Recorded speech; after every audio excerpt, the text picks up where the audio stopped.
झालेले आहे.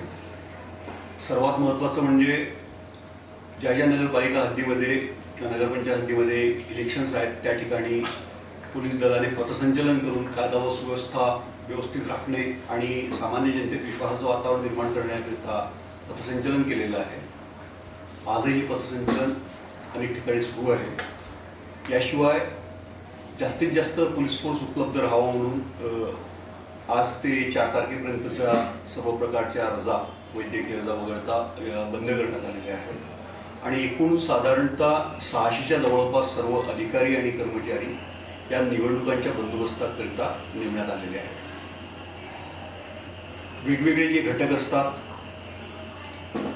कायदा व सुव्यवस्थेला मारक ठरणारे किंवा यांच्यापासून होऊ शकतो अशा वेगवेगळ्या व्यक्तींवर 550 व्यक्तींवर वेगवेगळ्या कलमाखाली प्रतिबंधक कारवाई करण्यात आलेली आहे. याशिवाय जे आर्म्स डिपॉझिशन असतं त्या आर्म डिपॉझिशनमध्ये त्यांच्यावर गुन्हे दाखल आहेत अशा सर्व व्यक्तींचे, नगरपालिका आणि नगरपंचायत क्षेत्रातील सर्व व्यक्तींचे शस्त्र आपण जमा करून घेतलेले आहेत.